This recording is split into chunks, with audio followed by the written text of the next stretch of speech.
मैं और मेरी तन्हाई अक्सर ये बातें करते हैं कि पता नहीं क्या बातें करते हैं। बहुत सारी बातें करते हैं, बहुत सारी, और इन्हीं सब बातों को हम शेयर करेंगे आज। तो जब हम छोटे थे तो हमको घूमने का काफ़ी शौक रहता था। तो कभी चाचा के साथ लद लेते थे, कभी दादी के साथ, जहाँ बन पड़े, जो बाहर घूमने जा रहा है उनके साथ हम घूमने चले जाते थे। एक बार हमारे चाचा हमको ले गए साइकिल में। पीछे उनके दोस्त, मेरे दूर के मामा समझिए, वो बैठे थे और मैं सामने साइकिल में जो रॉड होता है उस पर बैठी हुई थी। बहुत छोटी थी मैं। कुछ देर बाद शायद उन लोगों को लगा कि उनको आपस में कुछ गुफ्तगू करनी है, तो उन्होंने मेरे को बोला कि बेटा तुम पीछे बैठ जाओगी क्या। मैंने कभी पीछे कैरियर में नहीं बैठी हूँ कभी साइकिल के।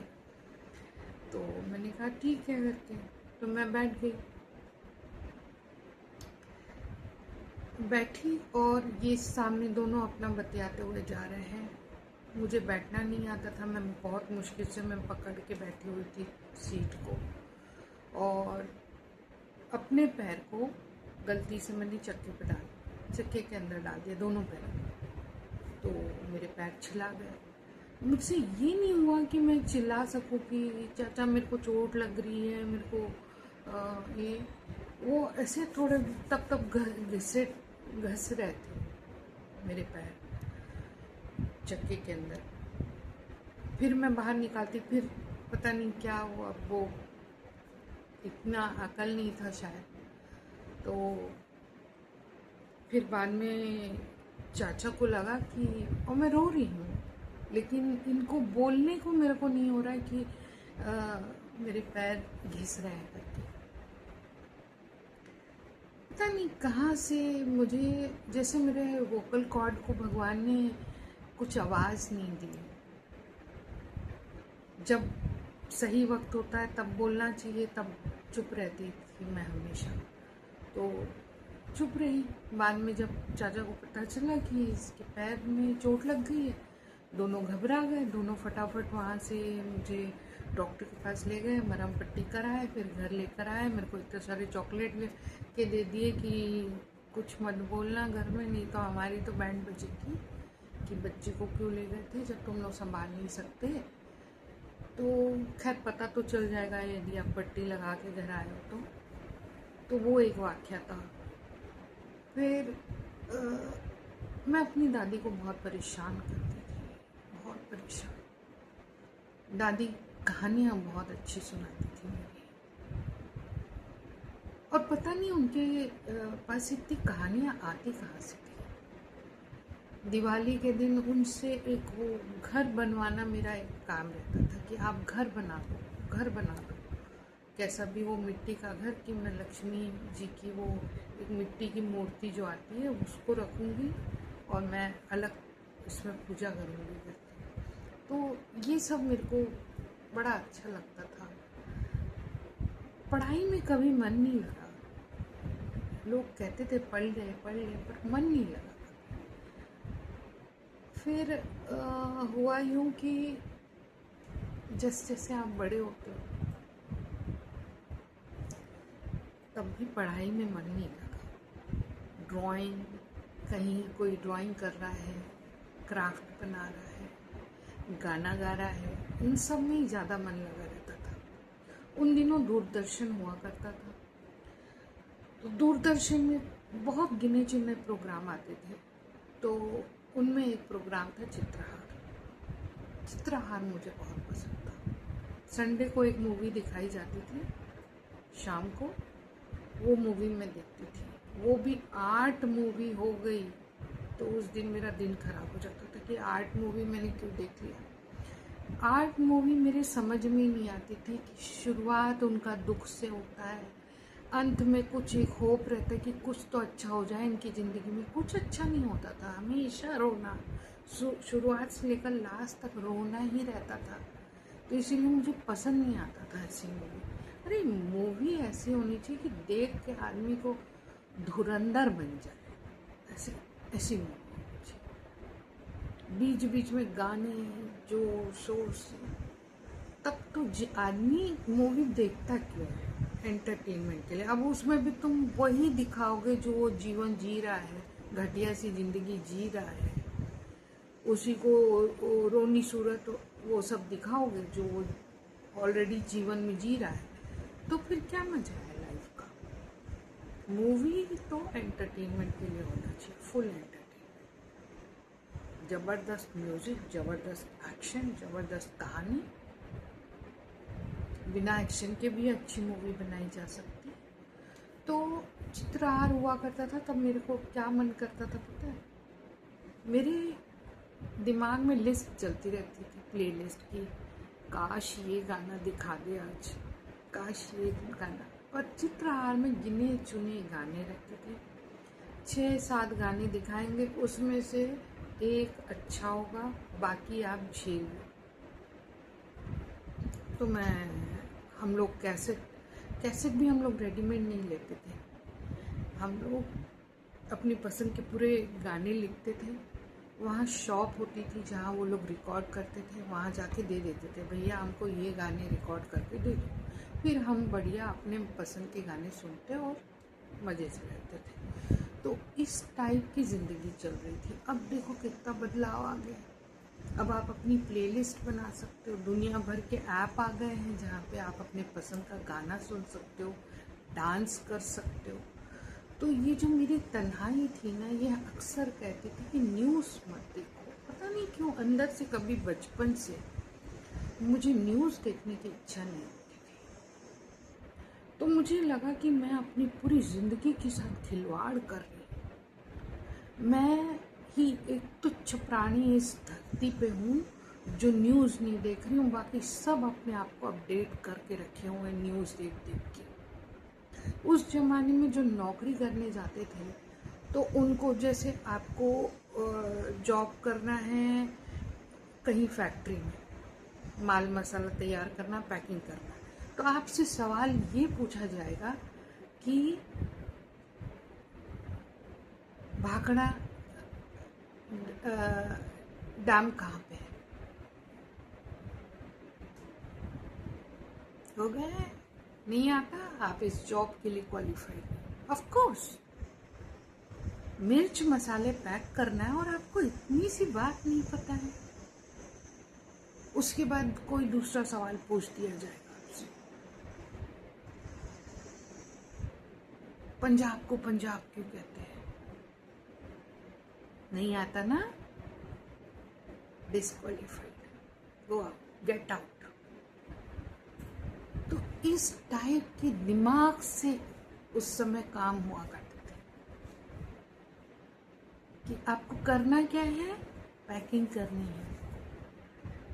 लेकिन आपको देखो जीके नहीं आता तो आप किसी काम के लिए हो, किसी काम के लिए। तो इस टाइप से तो मुझे ऐसा लगता था मुझे कहीं नौकरी नहीं मिलेगी, क्योंकि I am very poor in GK. मेरे को कोई कुछ भी पूछ सकता है, और जीके इतना वास्ट है कि मैं क्या पढ़ूंगी और सामने वाला क्या पूछेगा, इन दोनों में बहुत अंतर रहता था। सपोज मैंने पढ़ लिया कि महात्मा गांधी ने कौन कौन सी किताब लिखी, ठीक है, अब वो कुछ और पूछेगा मुझसे, जवाहरलाल नेहरू की किताब बता दो, बस गए बेटा, तुम्हारी नौकरी गई, निकलो यहाँ से, दफा हो जाओ।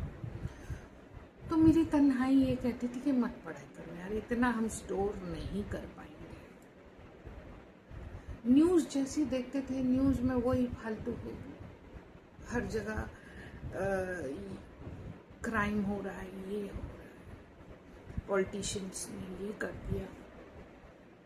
मैंने कहा न्यूज़ देख के तो मैं और विचलित हो जाती हूँ, देश की दुर्दशा हो गई है, अब क्या करें, न्यूज़ मत देखो। जाके रेती के टीले बनाते रहती थी। मुझे याद है इंटरवल होता था, उसमें जाके रेती में बैठ के मैं टीले में वो कैसल बनाते रहती थी। कैसे कैसल बनाए, बड़े अजीब गरीब से शौक थे मेरे को ऐसा लगता है। मेरी बहन सारे सीरियल देखती थी, सारे सीरियल। दादाजी दिन भर टीवी देखते थे, रात भर, जब तक दूरदर्शन वाले थक के बोल नहीं देते कि बस हमारे सोने का टाइम हो गया दादाजी अब जाके सोइए, तब तक टीवी देखते थे। मुझे इंटरेस्ट नहीं आता था, मुझे सिर्फ गाने या मूवी, मतलब जो 2-2.5 घंटे में मेरे को पूरी कहानी समझ में आ गई, वो ऐसा कोई सीरियल हो। सीरियल एक के पीछे नहीं देख सकती मैं, बहुत टाइम पास करने के लिए। या तो बहुत इंटरेस्टिंग होगा एकदम, तब हाँ चलो देख लेते हैं करके। जैसे आजकल कुछ सीरीज आती हैं तो लगता है कि देख लो, अगला भी देख लो, एपिसोड इस टाइप से चलता था। तो ये हो गया। उसके बाद क्या हुआ कि लोग बाग जब सब ये कुकिंग क्लासेस ये सब ज्वाइन करते थे, अब मेरा दिमाग देखो, मेरा दिमाग कुछ अलग ही टाइप का है, पगलैती करता था। मेरा दिमाग ये सोचता था क्या फालतू काम सीखते रहते हैं ये लोग। भाई जो इस अभी तुम कुकिंग वुकिंग कर ये मेहंदी कोन ये सब लगा के क्या ही तीर मारोगे, 4 ठोक मेहंदी लगा लोगे। लोग बाग आज की डेट में बहुत अच्छा करियर बनाए हैं मेहंदी लगा के। ये मेरी गलती है, मेरी सोच है, सोच की गलती है। मैं और मेरी तन्हाई की बात हो रही है यहाँ पे। तो मेरी सोच अलग ही दिशा में जाती थी। ये सब फालतू के कोर्स क्यों कर रहे हैं लोग बाग? पार्लर कोर्स करते हैं, आज देखो तो इतना लाखों कमा रहे हैं, लाखों का बिजनेस कर रहे हैं पार्लर कोर्स। मेरी ही दूरअंदेशी खराब थी कि मैंने वो कोर्स नहीं किया, बेकार का कंप्यूटर कोर्स कर लिया और कंप्यूटर टीचर बन गई जाके। ये मेरी नमूने बनती है। तो कई बार हम ऐसे डिसीजन लेते हैं जो गलत होता है हमारे साथ, लेकिन ये जितने डिसीजन मैंने लिए, ये मैंने दिल से भी लिया और दिमाग से नहीं लिया, ऐसा तो नहीं बोलूँगी, दिमाग का भी इस्तेमाल किया है, लेकिन बहुत ज़्यादा दिल से लिया है।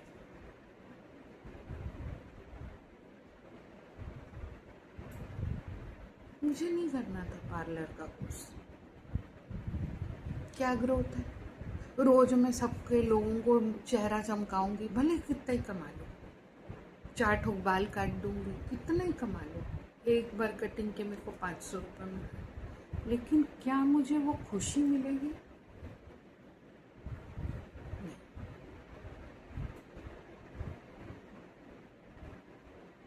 100 हाथों में मेहंदी लगा रही हूँ, एक ही काम कर रही हूँ, कुछ अलग नहीं है।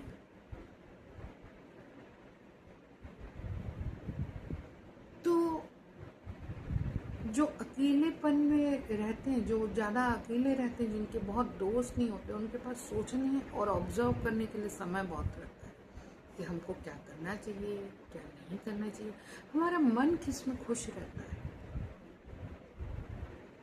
तो ये सारी चीज़ हम अपनी तन्हाई में ही बात कर सकते हैं अपने आप से। हमेशा ग्रुप में, क्राउड में आपको ये चीज़ें सूझेगी भी नहीं, समझेगी कि आप क्या चाहते हैं अपनी ज़िंदगी से। ये आप समझना चाहते हैं तो तन्हाई में बैठ के देखिए। कई बार आप मूवीज़ में देखेंगे कि भीड़ में भी मैं तन्हा हूँ, इस टाइप के बहुत गाने बने हैं, भीड़ में तन्हा हूँ। तो जो व्यक्ति आपको भीड़ में आप बैठे हो उसमें भी आप अपने आप को तन्हा महसूस कर रहे हो, और जो व्यक्ति आपको ये महसूस करवा रहा है उसका शुक्रगुजार कीजिए कि उसने आपको फोकस करना सिखा दिया, हाउ टू कॉन्सेंट्रेट, वो चीज़ सिखा दिया।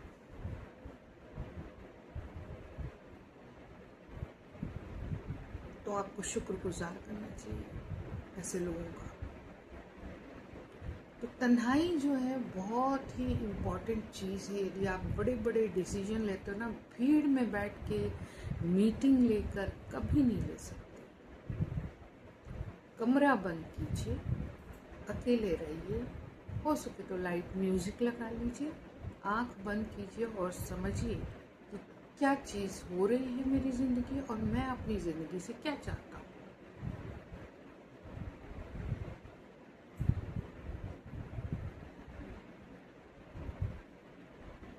तो ऐसे करके तन्हाई का बड़ा रोल रहा है भाई मेरी ज़िंदगी में। और जो भी डिसीजन हुए यार, मैं ये तो नहीं कहूँगी कि मैंने लिए, कुछ डिसीजन मुझे लगा कि ये लेने चाहिए, जैसे योगा क्लास ज्वाइन करना। मेरे को अंदर से इच्छा हुई कि यहाँ जाना चाहिए, जबकि ऐसे दूसरे कोर्स मैंने बताया ना, मेहंदी को साड़ी पहनने का कोर्स, ये सब मेरे को इच्छा ही नहीं होती थी अंदर से।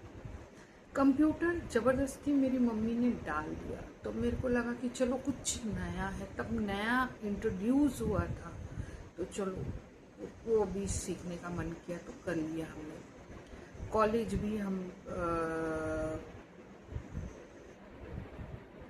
बीएससी मैथ्स बिना मन के की, क्योंकि इच्छा तो नहीं थी बीएससी करने की। उस समय हम चाहते थे कि कुछ ऐसा कोर्स होना चाहिए जो हमारे करियर को अपलिफ्ट करे, ऐसे नीचे गड्ढे में ना डाले। एंड बीएससी तो गड्ढे में डाला। जो कोर्स सब लोग कर रहे हैं वो कोर्स कहलाने के लायक नहीं है मेरे हिसाब से। मतलब यदि आधी जनता सिर्फ वो कोर्स कर रही है, तो मेरे को ये लगता था कि ये पढ़ के निकलेंगे तो कितनों को नौकरी मिलेगी और कितनों को नहीं मिलेगी। फिर लगता था अच्छा ये तो औरतें हैं, तो इनको नहीं भी मिलेगी तो खुश रहेंगी घर का काम करके। धीरे धीरे बहुत मेरे विचारों में सुधार आया है। तो ये एक ऐसे विचारधारा चली, जैसे तैसे हम बीएससी किए, उसके बाद हम अपन शादी किए, फिर उसके बाद फिर एक ज़िंदगी चलने लगी। हमको लगा कि शादी के बाद बच्चे भी कर लेना चाहिए, क्योंकि यदि हम नौकरी नहीं कर रहे हैं तो इस टाइम को यूटिलाइज कर लेना चाहिए। मतलब खोपड़ी कभी खाली नहीं रहती थी क्या, ये टाइम को यूटिलाइज कर लेना चाहिए वाला हिसाब रहता था। नौकरी नहीं कर रहे हैं, घर में बैठे हैं, तो बच्चे कर लेते हैं। बिल्कुल सही है भाई, नौकरी करते तो छुट्टी मांगो, इतने दिन का लीव चाहिए, और वो फिर बाद में अब लीव के बाद जा रहे हो तो पता चला आपको निकाल दिए हैं, कुछ भी हो सकता था। तो अब खाली बैठे तो चलो दोनों बच्चे भी हो गए बढ़िया। अब फिर हम फिर से नौकरी के लिए गए। तो किस्मत थी कि उस समय भी हमको ये था कि हमको ऐसी जगह नौकरी नहीं करना जहाँ साड़ी पहन के जाना पड़े। सुबह सुबह उठ के कौन साड़ी पहन के जाएगा, ये सब मगजमारी नहीं होनी चाहिए। कौन टिफिन बांध के जाएगा, कितने बजे जाएगा, क्या मतलब। उसमें भी रईसी भी, भयंकर रईसी, कि हम अपने कंफर्ट जोन भी को कॉम्प्रोमाइज़ नहीं करना चाहते। काम करेंगे तो अपने कंफर्ट में रह के। किस्मत से अच्छी जगह नौकरी मिल गई, खाने पीने का कोई चिंता नहीं, वहाँ जाओ खाओ पियो। तो सुबह मेरे को ऐसा लगता था, सुबह उठे बढ़िया अपन मेडिटेशन किए, अनुलोम विलोम किए, थोड़ा सा योग कर लिए या वॉकिंग कर लिए, चाय वाय पिए, तैयार हुए, बच्चों के साथ चले गए। मतलब इतनी बेहतरीन ज़िंदगी थी। बच्चों का टिफ़िन नहीं बनाना, अपना टिफ़िन नहीं बनाना, वहाँ गए, वहाँ जाके पूरा ध्यान अपना काम पे लगाए, फिर शाम तक बढ़िया एंगेज रहे और आ गए। नींद हमें बड़ी प्यारी थी, तो खाने के बाद पता नहीं कहाँ से वो थोड़ी सी एक झपकी ले ही लेता था। किस्मत से मेरा पीरियड फ्री था उस समय। अब ये किस्मत बोलो या ऊपर वाले की ब्लेसिंग बोलो, पता नहीं व्हाट इट वाज, कि भगवान ने मेरे को वो ब्लेसिंग दे रखी थी।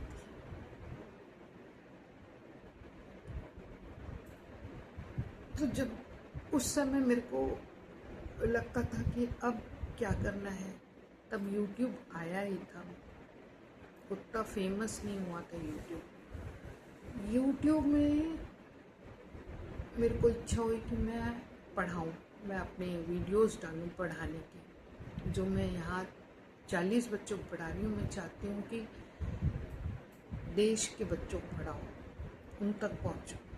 तो बहुत मैं अपना लैपटॉप ऑन करके बोर्ड में अपने लैब में प्रैक्टिस करती थी बोलने की, पर कुछ जमा नहीं, कुछ मतलब मैंने कहा ना, शब्द जो है ना, मेरे को भगवान ने बोलने का वो नहीं दिया अच्छे से कि मैं अपनी चीज़ों को अच्छे से एक्सप्रेस कर पाऊँ।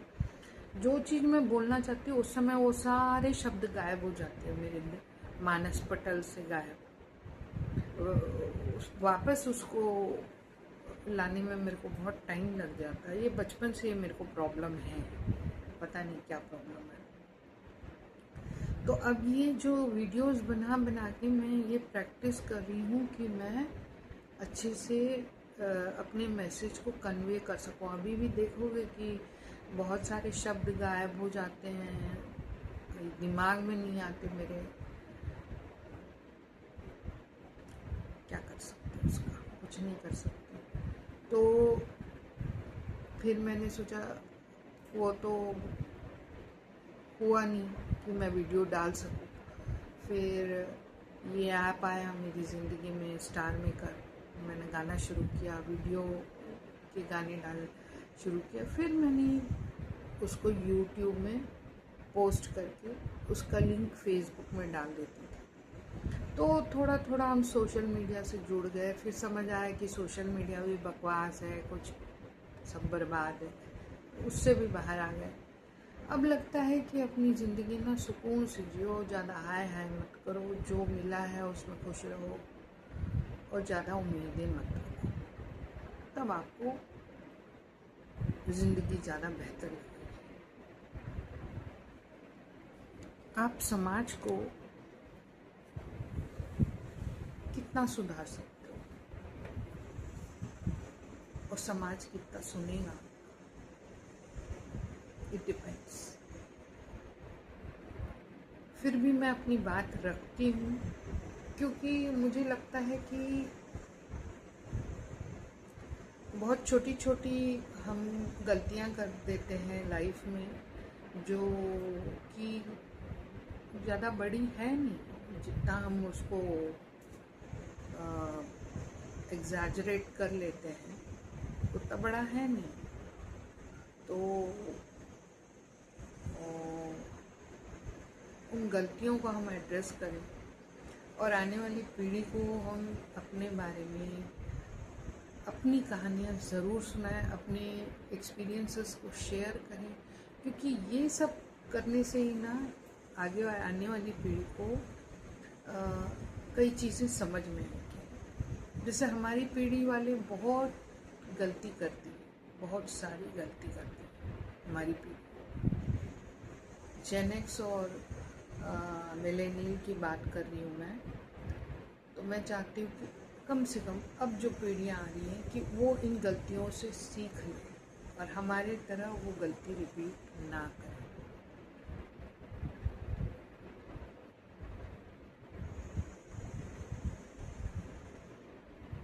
हमारे टाइम में बहुत लोग बाग शर्माते थे, अपनी दिल की बात बताने को नहीं बताते थे, बहुत देर हो जाती थी, बहुत देर। उसके बाद जाके बता रहे कि हम तुमको पसंद करते थे। अरे भैया, अब तुम्हारी भी शादी हो गई, उसकी भी शादी हो गई, ख़त्म कहानी। तो ये सब गलतियाँ हैं। काफ़ी दिन तक बस खींच रहे हैं चीज़ों को, रिश्तों को, सब चीज़ को। अरे सीधे मुंह पे बोला हमको नहीं जम रहा है, चलो निकलो। तो ये चीज़ होना चाहिए, तो आपका समय बचेगा, आपको अपने लिए समय मिलेगा। अभी क्या है, वो क्या सोच रहा होगा, ये क्या सोच रही होगी, समय निकल गया, दोनों बूढ़े हो गए। तो ये हमारी जनरेशन की कहानी थी। अब आने वाली जनरेशन फास्ट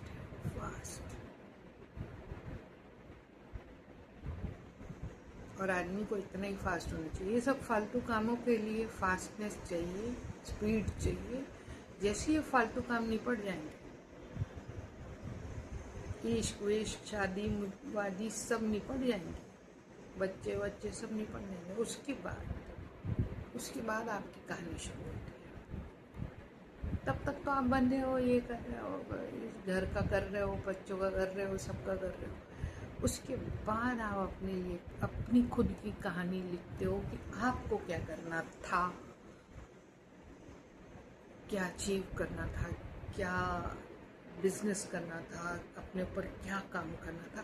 अब आप कर सकते हो।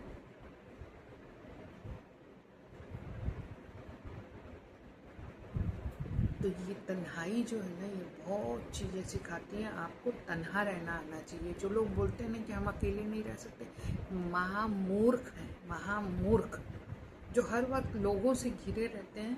आप ये सोचिए, आप अपना खुद का कुछ सोच नहीं पाते। आप जो सोचते हैं ना, उस पर भी लोगों की सोच हावी रहती है। वो आपको सोचवाते हैं कि दुनिया ऐसी है। लेकिन आप जब इन लोगों से दूर रहोगे तब आप देख पाओगे कि दुनिया कैसी है। आप अपने लेंस लगा के देखोगे, ना कि दुनिया की लेंस से दुनिया को देखोगे। तो ये सब अकेलेपन के अपने मजे हैं। आपको जब जो मन कर रहा है काम करिए, नहीं करना है सो जाइए, आराम करिए, म्यूज़िक सुनना म्यूज़िक सुनिए। जब ब्रेक लेना है काम से ब्रेक ले लिए, जब वैकेशन पे जाना, कहीं टूर पे जाना है, जो करना है करो। अकेलेपन के कितने फ़ायदे हैं। लोग बाग मैं अकेला हूँ, मेरा क्या होगा। अरे मैं ये कहती हूँ, आज जो भरा पूरा परिवार है वो लोग भी साथ में रह के कोई मज़े में नहीं रहे हैं, सब लड़ाई कर रहे हैं आपस में। सबके मन में इतने भड़ास भरी हुई है ना कि एक दिन उन सबको दे दो टाइम, ऐसे वाद विवाद प्रतियोगिता घर में चलेगी कि आपको समझ में आएगा कि अकेलापन कितना अच्छा है। कम से कम इन सब झंझटों से बहुत दूर हैं हम। लोग हमारे बारे में क्या सोच रहे हैं, हमको कोई फर्क नहीं पड़ रहा।